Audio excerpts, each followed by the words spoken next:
My name is Easter, and at 32 years old, I watched 5 years of my life get handed away to someone who had done nothing to earn it. Project Atlas was my creation, my passion, my future. When our CEO James gave it to the investor's son Timothy, I simply smiled, handed in my resignation, and said, "Congratulations on the decision." His face turned bright red. Before I tell you how my resignation brought down an entire tech company, let me know where you're watching from in the comments. And if you've ever had your work stolen, hit that subscribe button. You'll want to see what happened next. I graduated with a computer science degree from MIT, with high honors. Not that it matters much now, but back then it felt like the golden ticket to my future. I was young, ambitious, and absolutely certain that I would change the world with code. Several companies were interested in me, but Tech Fusion caught my attention with their innovative approach and the charismatic pitch from their HR director, Frank.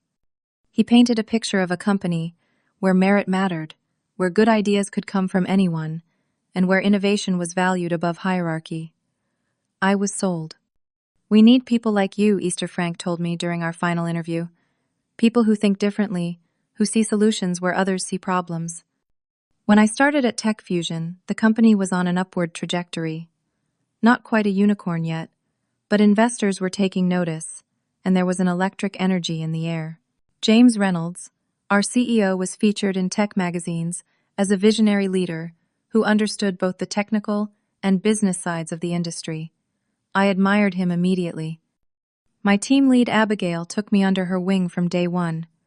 She was brilliant, tenacious, and didn't play office politics. Focus on the work, she advised. Let the results speak for themselves. I thought that was sound advice at the time.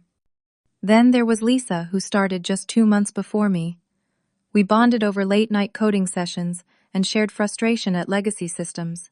She became my closest friend at Tech Fusion, the person I could vent to when things got rough, and the one who celebrated my wins with genuine happiness. My first assignment was working with a small team on a data analytics platform for retail clients. Nothing groundbreaking, but it allowed me to showcase my skills in algorithm optimization. Within 6 months, I had rewritten a key component that reduced processing time by 70%. James himself sent me a congratulatory email, and I was invited to present at the quarterly review.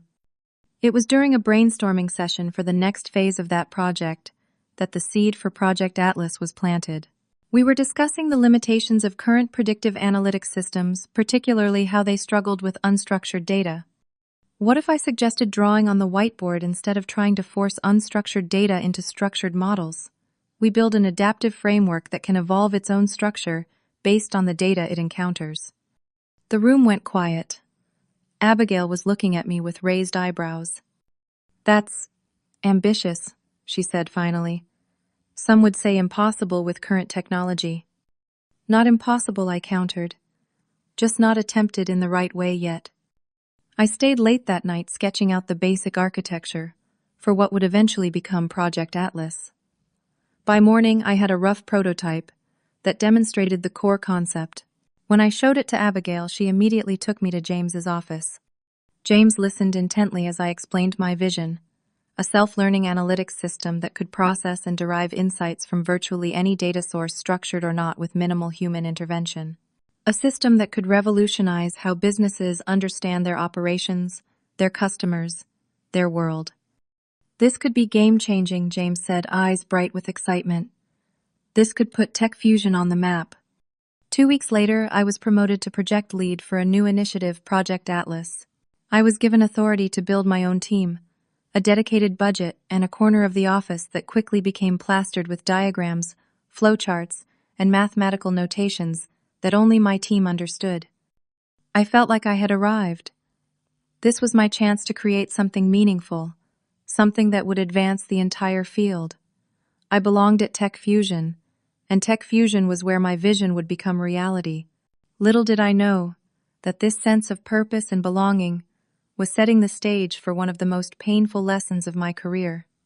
Project Atlas began with a small team of 4, myself, 2 senior developers I had handpicked, and a data scientist who had written a paper on adaptive algorithms that I'd practically memorized.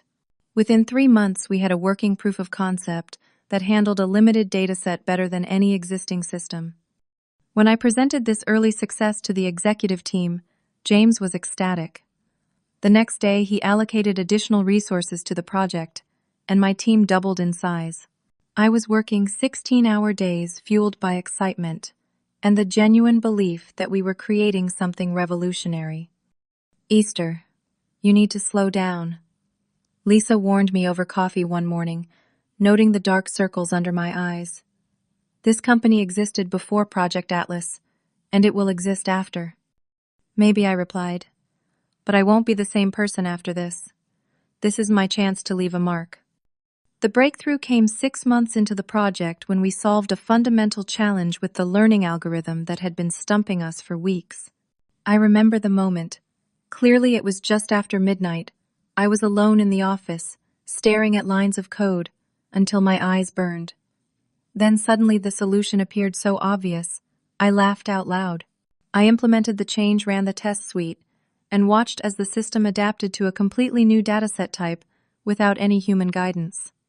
The next morning, I demonstrated the breakthrough to my team, and by afternoon, James had arranged a special presentation for the board of directors. The response was immediate. Within a week, 3 major investors were touring our workspace, nodding appreciatively as I explained the technical details in terms they could understand. One of these investors was Bradley Harrison of Harrison Investments. A silver-haired man with calculating eyes and a firm handshake, he asked the most insightful questions among the investors. After my presentation, he cornered me by the coffee machine. "You've built something special here, Easter," he said. "Something that could transform industries." I beamed with pride, not noticing the predatory gleam in his eyes. 2 weeks later, Harrison Investments became the lead investor in a $60 million funding round specifically earmarked for the continued development and eventual rollout of Project Atlas. Tech Fusion's valuation doubled overnight, and James made sure the entire company knew that my project was responsible. That was the first time I met Timothy Harrison, Bradley's son. He attended the celebration party, a 26-year-old with an MBA from Harvard, and the entitled demeanor of someone who had never encountered a locked door in his life. While everyone was celebrating, he cornered me with a glass of champagne. "So you're the genius behind Atlas," he said, his smile, not quite reaching his eyes. "Dad won't stop talking about it. I'd love to learn more about the technical aspects. Maybe we could have dinner sometime." I politely declined, citing my workload. Something about his manner made me uncomfortable, though I couldn't quite put my finger on it. I dismissed it as social awkwardness and returned to my team. The next year was a blur of progress challenges, late nights, and breakthroughs. Project Atlas was evolving from concept to reality. My team had grown to 15 people, all handpicked for their skills and dedication. We were like a family united in our mission to create something extraordinary. During this time, I declined a job offer from Google that would have doubled my salary. I postponed a 3-week vacation I'd been planning for years. My personal life took a back seat to Atlas. It wasn't just a project anymore. It was my identity.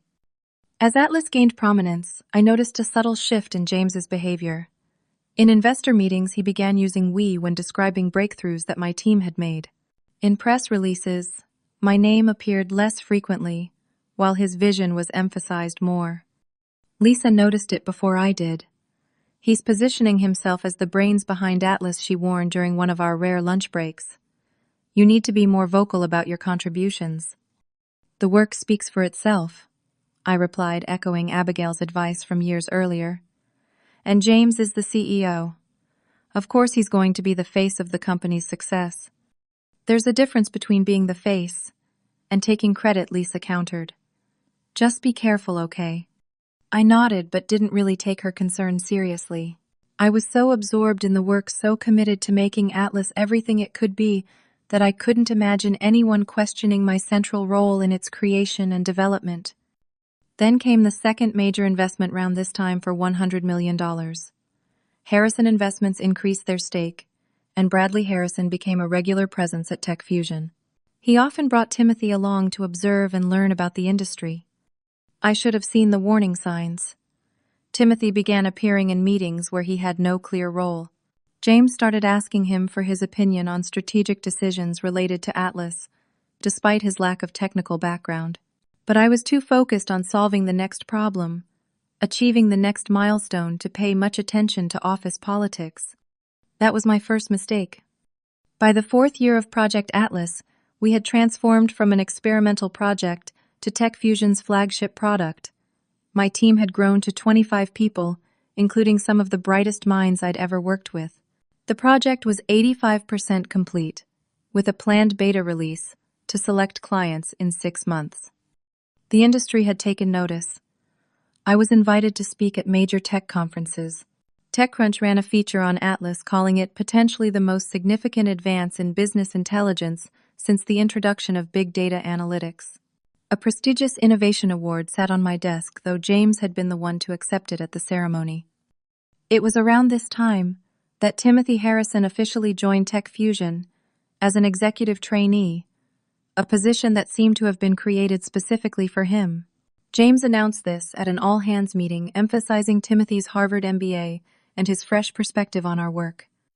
At first, Timothy's interference was minor.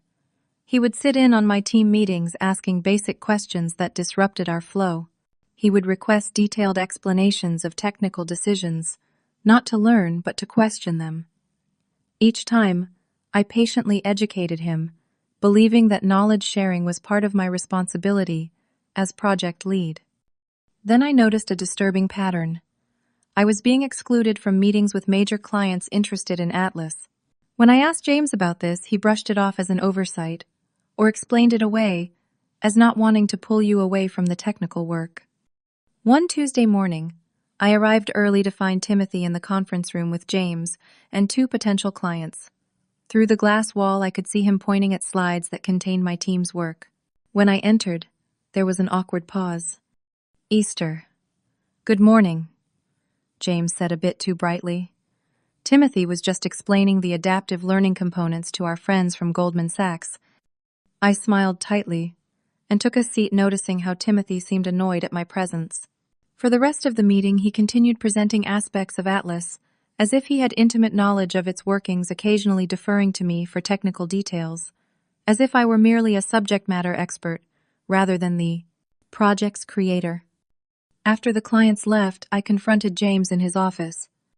"What was that about?" I asked. Timothy was presenting my work as if he had anything to do with its development. James leaned back in his chair, a slight frown creasing his forehead. "Easter, you need to be a team player here. Timothy is helping us secure the investment relationships we need. His father is our biggest investor, and Timothy has the business vocabulary to translate your technical achievements into terms clients understand." "But he got several key points wrong," I protested, "and he's taking credit for work he had no part in." "No one is taking credit away from you," James replied, his tone dismissive. "Everyone knows you're the technical lead on Atlas. But as we move toward launch, we need people with business acumen at the forefront." I left his office, feeling uneasy, the first serious doubts about my position at TechFusion taking root. These doubts grew over the following weeks. Timothy began sending emails to my team directly requesting changes to features without consulting me. In meetings, he would contradict my technical decisions, despite his limited understanding. When I pushed back, he would appeal to James, who increasingly sided with him. My health began to suffer. I developed insomnia, lying awake worrying about the project. I lost weight. The passion that had driven me for years was being contaminated by politics and betrayal. Frank from HR noticed the change in me. During a chance encounter in the break room, he pulled me aside. "You don't look well, Easter," he said quietly. "I've seen this before. Don't let them burn you out." Then I asked. Frank glanced around before responding. "Executive politics can be brutal. Protect yourself and your contributions. Document everything." I started following his advice, keeping meticulous records of all my work and communications. It felt paranoid, but it would prove prescient. The situation reached a breaking point during a presentation to the board. I had developed a breakthrough algorithm that significantly improved Atlas's predictive accuracy, a feature that would differentiate us from any potential competitor. The night before the presentation, I stayed late, finalizing my slides and demonstration. The next morning, I arrived to find the meeting already in progress. Through the conference room window, I could see James at the front of the room with Timothy standing beside him. On the screen was my algorithm, my code. I entered quietly and took a seat at the back. James barely acknowledged me with a nod before continuing. As I was saying, this new predictive engine which Timothy and the team have developed represents a quantum leap forward in capability. Timothy and the team, I felt as if I'd been punched. I had written that algorithm myself over 3 weekends of nonstop work. My team had helped refine it, but Timothy had nothing to do with it whatsoever.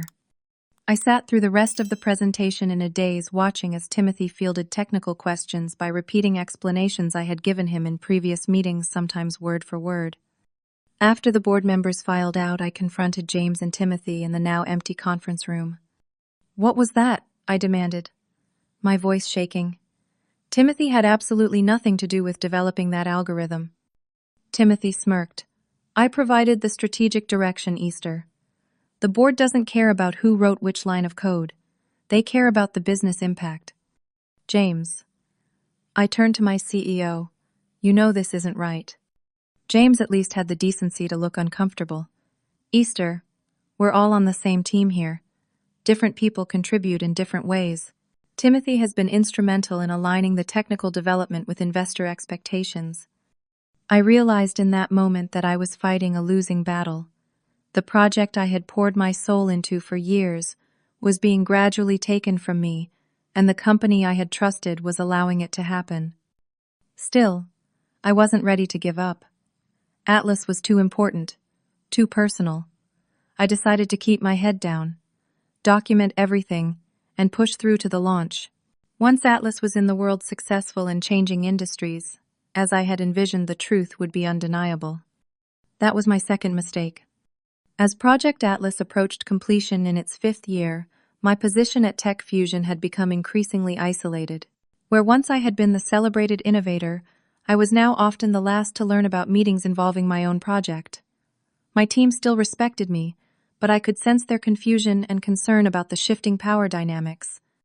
The industry buzz about Atlas was reaching a fever pitch. Tech publications were speculating about its capabilities. Competitors were rumored to be rushing similar projects to market. Potential clients were clamoring for demos and early access. Through it all, Timothy Harrison had become James's shadow, present at every high-level meeting, included on every strategic email chain. His confidence grew as his father's investment firm increased their stake in Tech Fusion, now owning nearly 30% of the company. One Thursday afternoon, I was working with 2 of my senior developers on resolving a persistent bug in the natural language processing component when Lisa rushed to my desk. "They're restructuring the Atlas team," she whispered, glancing around to ensure no one was listening. I just saw the draft org chart on Alicia's screen in HR. My stomach dropped. "What changes?" "I couldn't see everything, but your name wasn't at the top anymore." I thanked her and tried to focus on the code in front of me, but my mind was racing. After my team left for the day, I stayed behind, telling myself I needed to fix the bug. In reality, I was waiting. Sure enough, just after 7, James and Bradley Harrison emerged from the conference room where they'd been closeted for hours. They didn't notice me in the dimly lit workspace as they walked toward the elevators. "Timothy is ready for this," Bradley was saying. "He's learned the business side, and that's what matters for the launch and beyond." "Easter might not take it well," James replied, his voice low. "She's been with Atlas from the beginning." "She's a programmer," Bradley dismissed. "Offer her a technical role, a good compensation package. These types usually care more about the work than the glory." These types?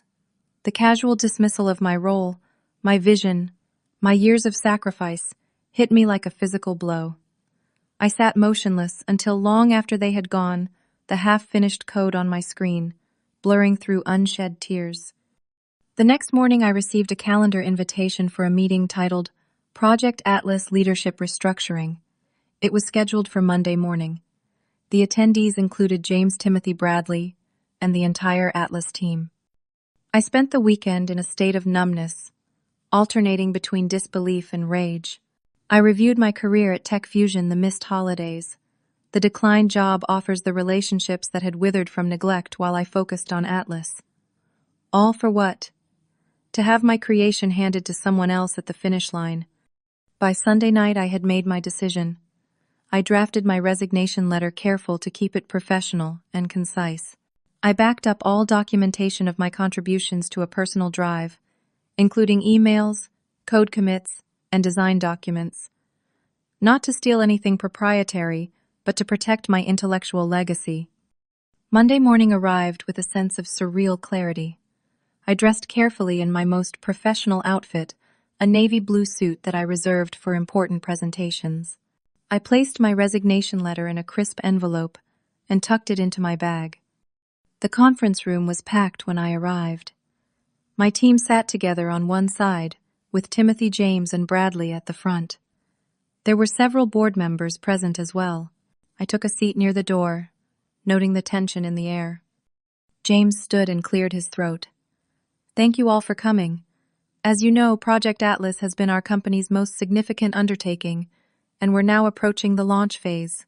With this new stage comes the need for a new leadership structure, one that emphasizes business development and client relationships.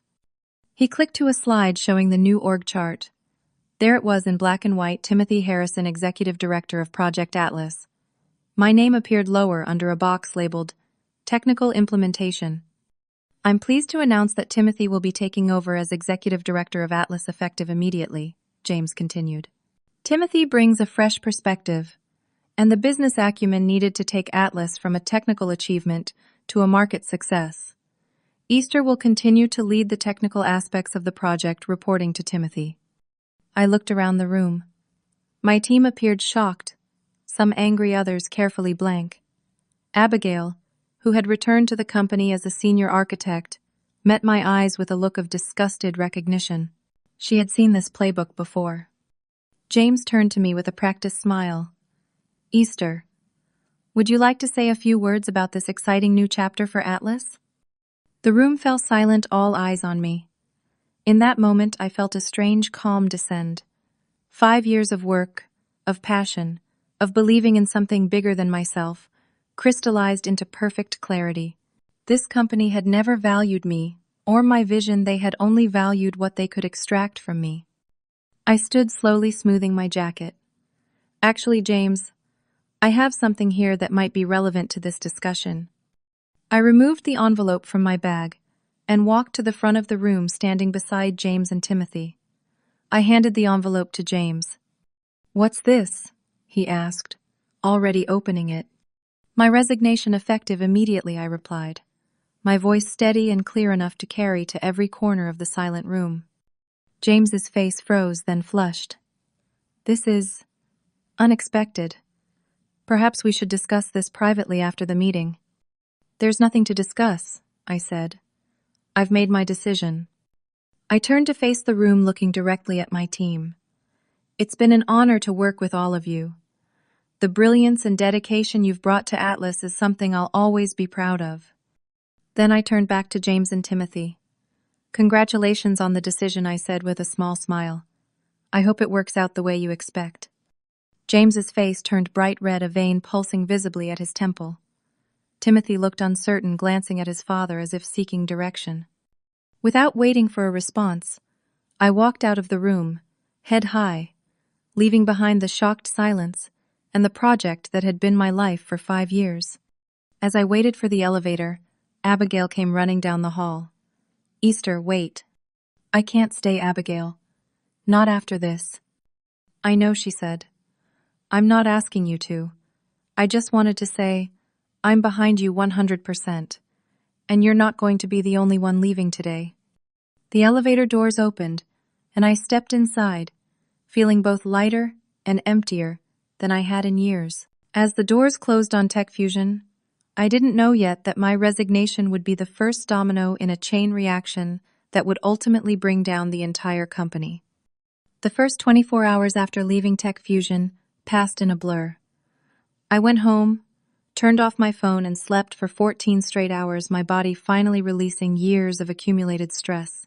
When I woke, I felt strangely hollow, as if I'd left behind not just a job, but a piece of my identity. My phone had 37 missed calls and over 60 text messages. Most were from my team members expressing shock support, and in some cases, their own intentions to resign. Several were from James, his tone evolving from commanding to conciliatory to borderline desperate. I responded only to my team, thanking them for their support, but emphasizing that they should make their own decisions based on their individual circumstances. I didn't want anyone to risk their livelihood out of loyalty to me. By the afternoon, news of my resignation had spread beyond Tech Fusion. I received emails from former colleagues, competitors, and even tech journalists seeking comment. I declined all interview requests, determined to handle my departure with professionalism, despite how I had been treated. On the second day, Abigail called. "You started an avalanche," she said without preamble. "I just handed in my resignation along with Deepak and Sunita from the core algorithm team. Ryan from architecture is leaving too." "Abigail, I never intended to." "I know you didn't," she interrupted. "But this was the push many of us needed. The culture has been toxic for too long." Timothy spent all of yesterday trying to understand the codebase, and it's obvious he doesn't have a clue. James is in full panic mode. I felt a complex mix of vindication and sadness. I had loved Tech Fusion once, had believed in its mission. Seeing it in chaos brought no joy, even if the chaos was deserved. Later that day, Frank from HR called. "I'm not supposed to be talking to you," he began, his voice low. "But I thought you should know what's happening. James has been in emergency meetings with the board all day. They're scrambling to put together a transition plan for Atlas.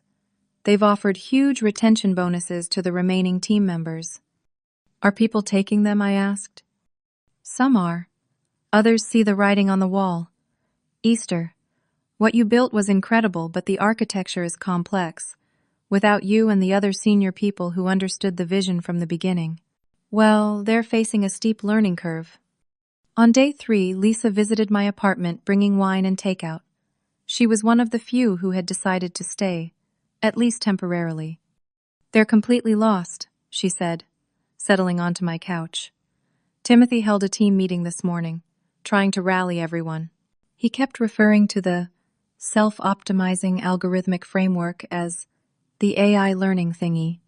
It would have been funny if it weren't so sad." "What about the launch?" I asked.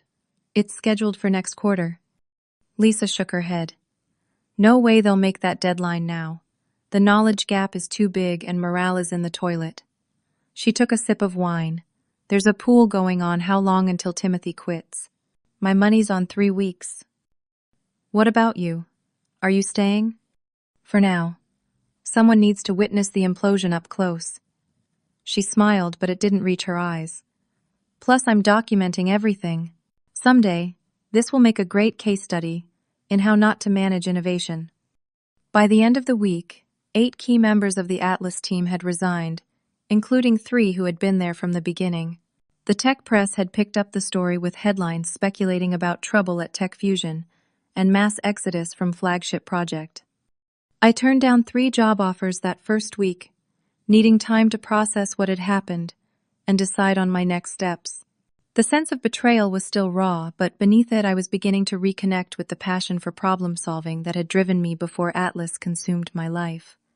On day 10, I received a call from a number I didn't recognize.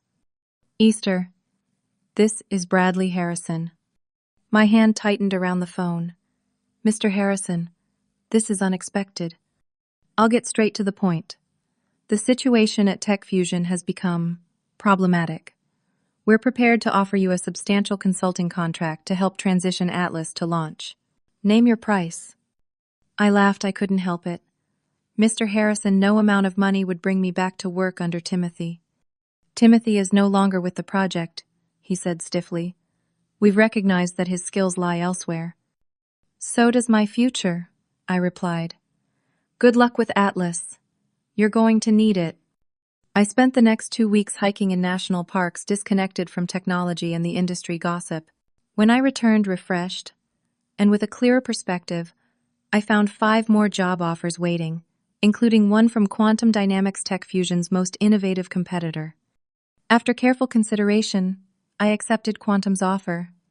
They wanted me to lead a new initiative, similar to Atlas, but with full creative control and proper recognition.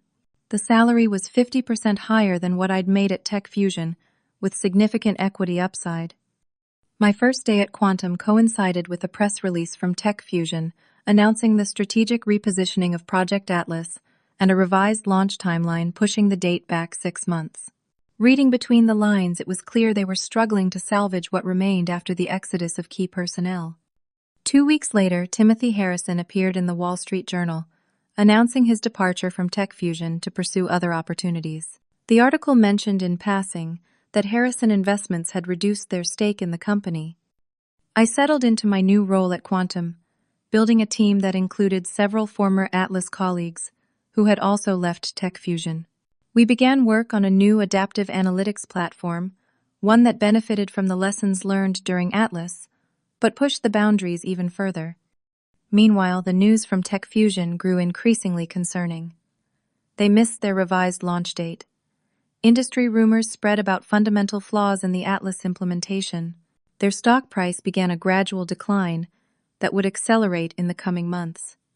Lisa, who had finally left Tech Fusion 3 months after I did join me for dinner, to catch me up on the final days she had witnessed. "It was like watching a slow-motion car crash," she said. "They brought in consultants who charged millions to tell them what they already knew. Without the original architects, Atlas was essentially unsalvageable." James tried to pivot the company toward other products, but investor confidence was shot. Bradley Harrison pulled out completely when the second launch attempt failed. I felt no pleasure in hearing this, only a sense of waste. So much potential, so much innovation lost to ego and office politics. "What about the team members who stayed?" I asked. "Most have landed on their feet. The Atlas disaster is widely understood to be a management failure, not a technical one. Several have joined startups. A few are at Google now." 6 months after my resignation, Tech Fusion announced a strategic restructuring, laying off 30% of its workforce. 2 months after that, they were acquired by a larger tech firm for a fraction of their former valuation.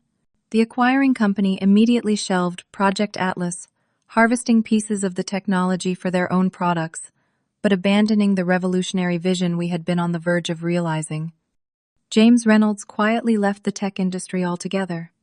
According to LinkedIn, he became a strategic advisor to various non-tech companies, his bio notably silent about his time at Tech Fusion. As for me, I watched these developments with mixed emotions. There was vindication, yes, but also mourning for what might have been. Atlas could have transformed industries, could have been my legacy. Instead, it became a cautionary tale of innovation, mismanaged, and talent disrespected. But from the ashes of that experience, something new and potentially greater was growing. My team at Quantum was creating something special, something true to my original vision, but enhanced by the hard lessons learned. And this time I would make sure my name was on it. 8 months after my departure from Tech Fusion, I stood at a podium at the annual Tech Innovations Conference, presenting the early results of my work at Quantum Dynamics. The room was packed with people standing along the walls and sitting in the aisles. There was a hunger for what we were building, amplified by the industry whispers about what had happened at Tech Fusion.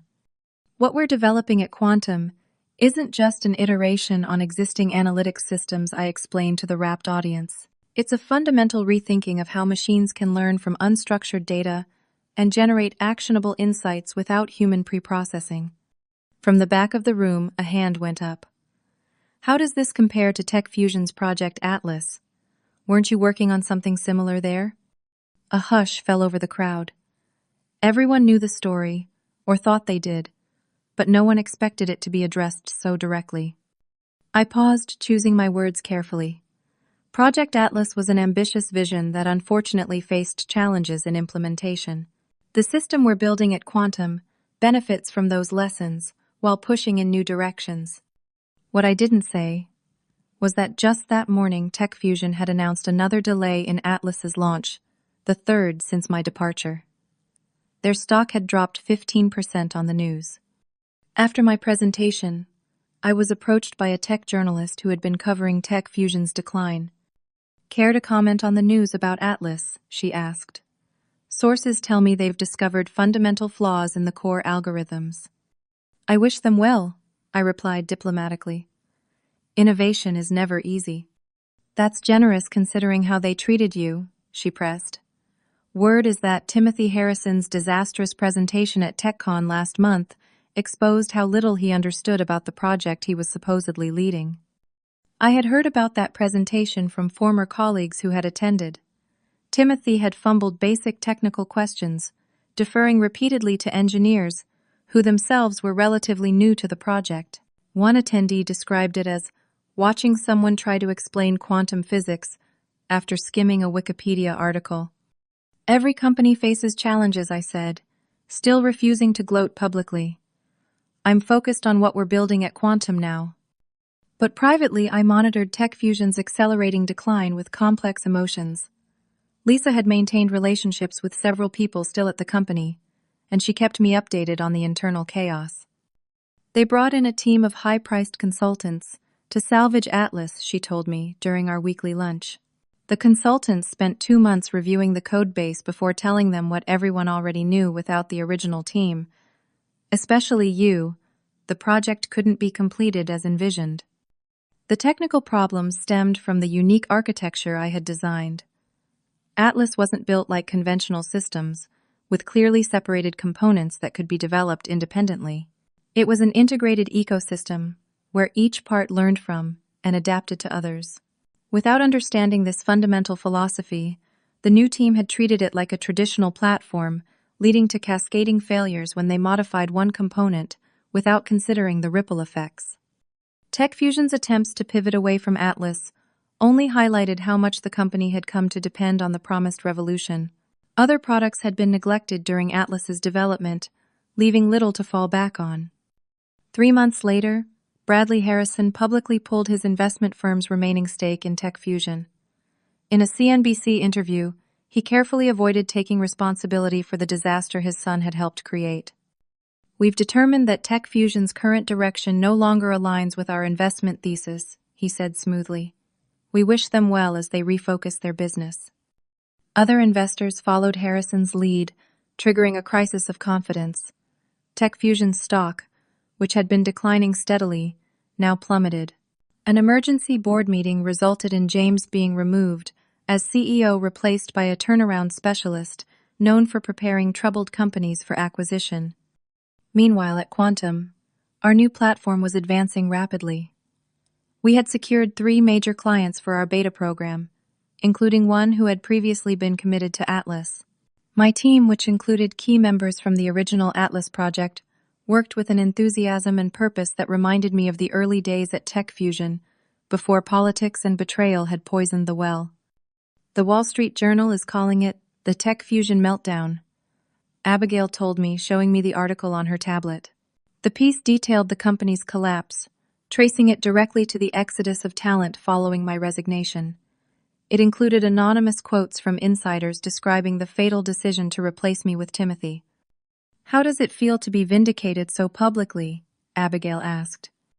I considered the question carefully. Complicated.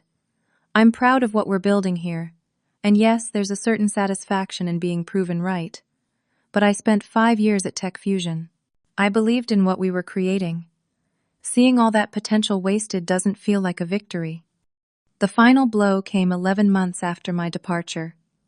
Tech Fusion, once valued at over $1 billion, announced it was being acquired by tech giant Synertech for just $150 million. The press release described it as an acqui-hire, meaning Synertech was primarily interested in absorbing certain teams and patents rather than maintaining Tech Fusion as a going concern. Project Atlas, which had once been poised to revolutionize analytics, was mentioned in a single sentence. Synertech will evaluate all current Tech Fusion projects, including Project Atlas, for potential integration with existing Synertech offerings. Industry insiders understood the translation. Atlas was dead, its revolutionary potential reduced to salvageable parts and patents. The day the acquisition was announced, I received an unexpected email from a Tech Fusion email address I didn't recognize. It was from a junior developer who had joined the Atlas team shortly before I left. I just wanted you to know that those of us who worked with you even briefly understood what was happening. Your vision for Atlas was incredible, and watching it dismantled by people who didn't understand it was heartbreaking. Many of us have moved on to better things now, carrying the lessons you taught us. So, while Atlas may be gone, its influence lives on through the people who worked on it. Thank you for that gift. I sat at my desk reading and rereading those words, tears blurring my vision. In the midst of the wreckage of what might have been, this recognition of impact touched me deeply. Perhaps some victories are measured not in stock prices or product launches, but in the lives and minds you influence along the way. That evening, I organized an impromptu gathering of former Atlas team members who had scattered across various companies after the exodus. We met at a bar near the Quantum offices, sharing stories and updates on our current projects. To Atlas, Deepak proposed a toast, raising his glass. May it rest in peace. Not to Atlas, I countered, raising my own glass. To the people who built it. To what we learned, what we created, and what we'll create next. The company collapsed, but we're still standing. To us, they echoed, glasses clinking. And in that moment of connection with these brilliant minds who had shared my journey, I felt the last lingering regrets about leaving Tech Fusion finally release their hold on me. We had moved on to build new things, while those who had betrayed us were left with nothing but the hollow shell of what might have been. Sometimes walking away is the most powerful statement you can make. 1 year after walking out of Tech Fusion, I stood on the small stage at Quantum Dynamics headquarters, watching as our CEO cut the ribbon on the official launch of Meridian, our adaptive analytics platform. The journey to this moment had been intense, but fulfilling a healing counterpoint to the trauma of losing Atlas. The applause was thunderous as I stepped up to demonstrate the system. Meridian wasn't Atlas. It was something new, something better, built on the foundations of what I had learned, but free from the constraints and compromises I had faced at Tech Fusion. Today marks not just the launch of a product, I told the audience of clients, investors, and team members, but the beginning of a new approach to understanding data. Meridian doesn't just analyze information, it evolves with it, learning and adapting to provide insights that would otherwise remain hidden. As I guided them through the demonstration, showing how Meridian could ingest unstructured data from multiple sources and generate meaningful patterns and predictions, I felt a sense of completion. The vision I had pursued for years was finally realized, not exactly as I had originally imagined, but perhaps in a form that was stronger for having been tested by fire. After the presentation, a young woman approached me, introducing herself as a recent computer science graduate. Your story inspired me, she said. The way you stood up for yourself and your work, then went on to build something even better. I'd love to work for someone like you someday. Her words touched me deeply. In the midst of rebuilding my career, I hadn't considered how my experience might impact others, particularly other women in tech. That evening, reflecting in the quiet of my apartment, I realized how much I had changed in the year since my resignation. The raw wound of betrayal had gradually transformed into something more nuanced, a deep appreciation for my own resilience, a clearer understanding of my values, and a commitment to creating environments where innovation could thrive without the toxicity I had experienced. I opened my laptop and began typing, not code this time, but reflections on the lessons I had learned. First, the importance of self-advocacy. I had relied too heavily on the belief that good work would speak for itself, that merit alone would be recognized and rewarded. In reality, innovation needs protection and promotion, as much as it needs brilliant execution. I should have been more vocal about my contributions, more assertive in maintaining my position as Atlas's creator and architect. Second, the critical need to recognize toxic environments early. The warning signs had been there. James taking credit for my team's work, Timothy's inexplicable inclusion in technical discussions, my gradual exclusion from strategic meetings. I had dismissed these red flags, focusing instead on the work itself. That dedication was admirable, but ultimately naive. Third, the value of true allies. Abigail Lisa Frank from HR and others had tried to warn me, had stood by me when I finally took action, and many had followed me out the door when the situation became untenable. In the aftermath, these relationships had proven far more valuable than any corporate affiliation. As the months passed, my new role at Quantum brought not just professional success but a rebalancing of my life. I established firm boundaries between work and personal time, rekindled neglected friendships, and even began dating again after years of putting romance on hold for Atlas. 6 months after Meridian's launch, I was invited to speak at a Women in Tech conference about resilience and innovation. Preparing for this talk forced me to articulate my journey in ways that might help others. I spoke candidly about the pain of having my work appropriated, the difficult decision to walk away, and the ultimate vindication of staying true to my vision. After the talk, a familiar face approached me in the networking reception. It was James Reynolds, my former CEO, now considerably humbled by TechFusion's collapse and his subsequent exile from the upper echelons of the tech world. "Easter," he said, his confident demeanor replaced by something more tentative. "I saw you were speaking. You were excellent up there."